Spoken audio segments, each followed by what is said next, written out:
Hello guys, thank you for coming to my page and my channel. We in the recent past, I've started putting my published books into audiobook, where I've gotten the assistance of a robot to do that, which converts text into audio. So in this series, I'll be now publishing the different chapters, and I'll be now giving you a background on the chapters. This book has been written over a period of time, where in the preface I have said that it has come to life through the compilation of previously published articles in different newspapers in Zimbabwe. So, chapter 3, which I will be doing today, voters, not parties, choose MPs, was originally published on the 31st of May 2018. So you can see that this article was written before the July 31st election, and this article was not meant to be published. Initially, I had written it as a constitutional challenge, where I felt then that we had a problem in our governing structures, whereby in the previous election in 2013, I had voted for Comrade Mutsvagwa for the Zanu PF seat in Norton, but because of the lack of democracy which is in political parties, he had been recalled then. So I talk about this challenge we have, and I wanted to make it clear that when we vote, us as the rational voters, we do not look at political parties, but we choose parties because we might prefer the parliament members, representatives, to be different from the executive. This whole chapter was published before we had the issues to do with MDC Allance, MDC recalls in CC. I had already seen some of the challenges which were there. So the original article I'll put the link below, where you will see the original characters which are in this book. Often people have told me, why don't you write some more work to analyze things which are happening now? So I've given them the response that, you see, some of these articles, like this article, which talks about section 129K, there are things which I already foresaw to be problems in our democratic governance systems. So right now, I can write to say Chabangu, but I believe it's just changing labels of empty bottles for the problem. I've already foreseen it, that the governance system is the one which has these problems, where we include these provisions like section 129K. So from the 2018 article, you can just really change names, but it continues to be the same issues, both in Zanu PF and both in the opposition, where we have this recall being used to silence people with a different and contrary view. So I won't say much.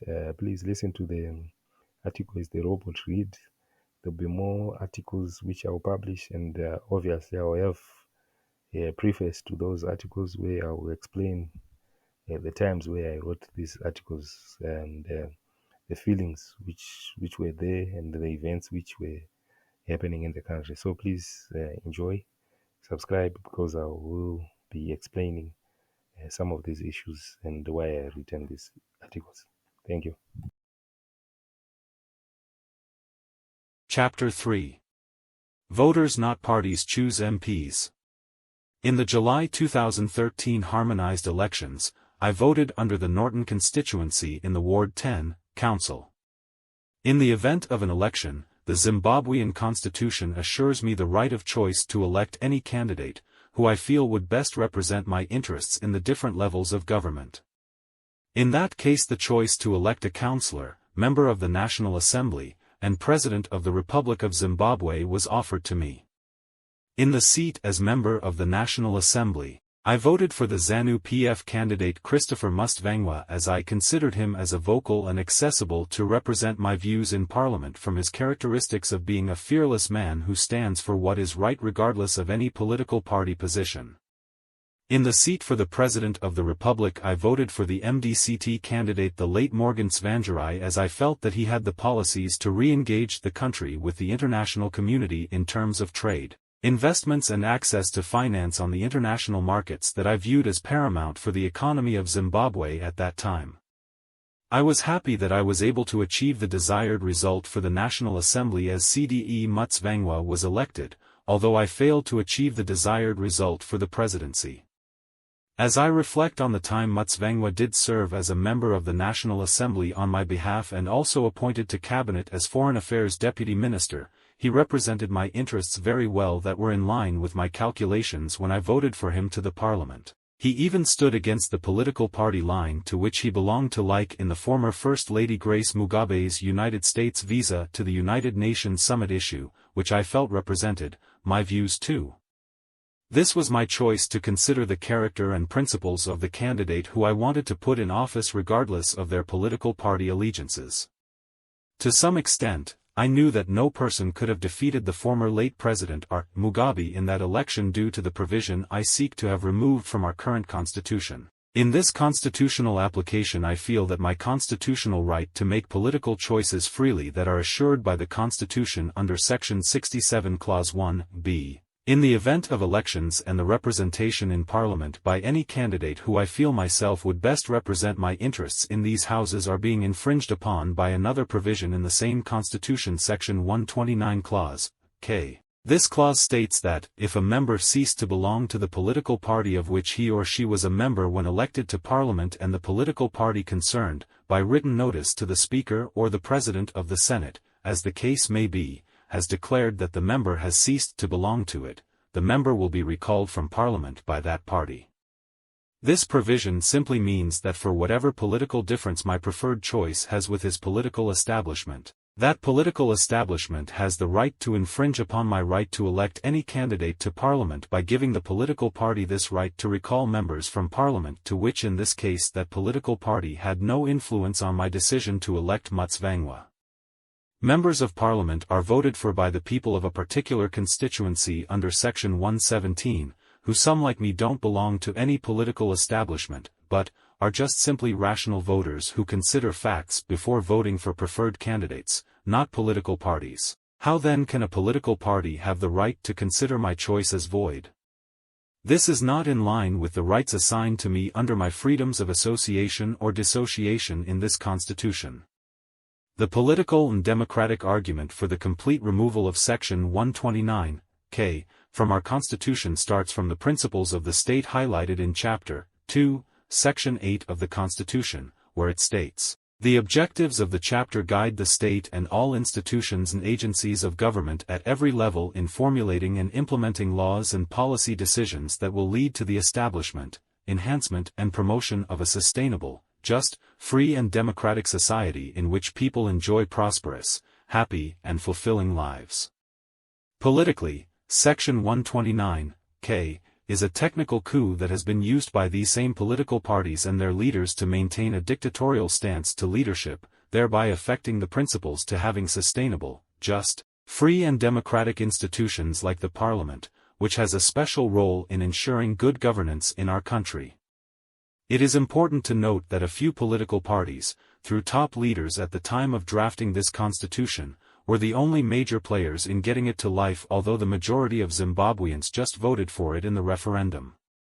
Looking back at how this provision has been used by these major political parties like Zanu PF, the ruling party, and the MDC, the major opposition, the provision has been used to silence challengers to political party leadership and policies, leading us to having undemocratic political parties and also having political parties infringing our rights to making political choices freely. Our state institutions can no longer be made weak from political party disputes, which in most cases don't allow for open, free, just and democratic processes to be instituted where differences in views and policies are encompassed in their members. It is evident that all these major political parties are factional and have poor conflict resolution mechanism. The Constitution and the running of government should not be affected and must not contain provisions that allow these undemocratic processes and other constitutional violations like the issue of the military coup that happened in November 2017. In my general understanding, the objective of the Constitution is to create a system of good governance where the people consciously and purposefully create a free, just and united nation, whose primary vision is on the improvement of the quality of life for everyone in Zimbabwe. To achieve this objective, a few people in the population are elected to government, who some have the duty to appoint other representatives to be the principal representatives and servants of all the people in the country because the whole population cannot be in government. The main branches are the elected and appointed executive, an elected parliament and the judiciary, which is also appointed to government. The president is the head of the state, or in other words the head of the executive, and her power is derived from the people of Zimbabwe as a whole through an election and works as our servant accordingly.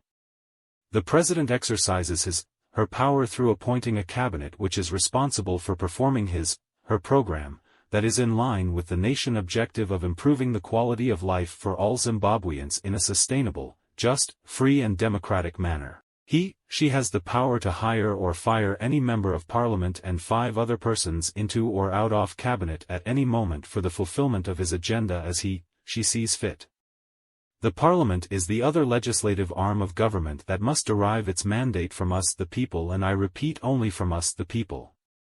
In an ideal constitution it has power to ensure that the provisions of the constitution are upheld and that the state and all institutions and agencies of government at every level act constitutionally and in the national interest. Under Section 119(2), thus in Provision 3, all institutions and agencies of the state and government at every level are accountable to Parliament. These provisions clearly make all branches and institutions of government, the executive, the Parliament itself and other state institutions, to be accountable to the Parliament. The Parliament has a clear role of playing judge to every other government branch, state institution or agency as it is created by and representative of we the people of Zimbabwe. Thus, its composition should never ever be edited by any other entity or branch of government except us the people and, at the worst, the whole Parliament itself using prescribed decision-making tools.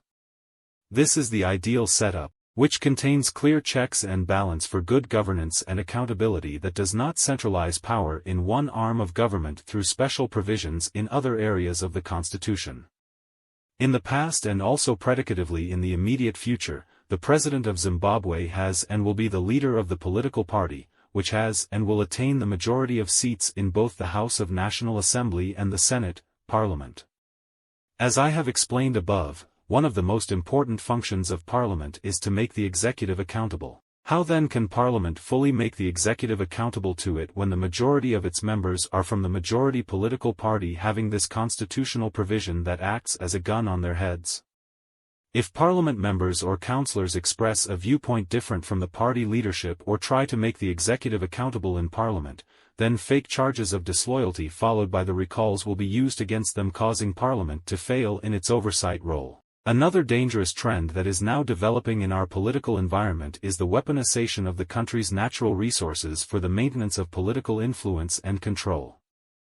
Our Constitution and previously enacted legislation centralized the distribution of the means of production within the hands of the executive.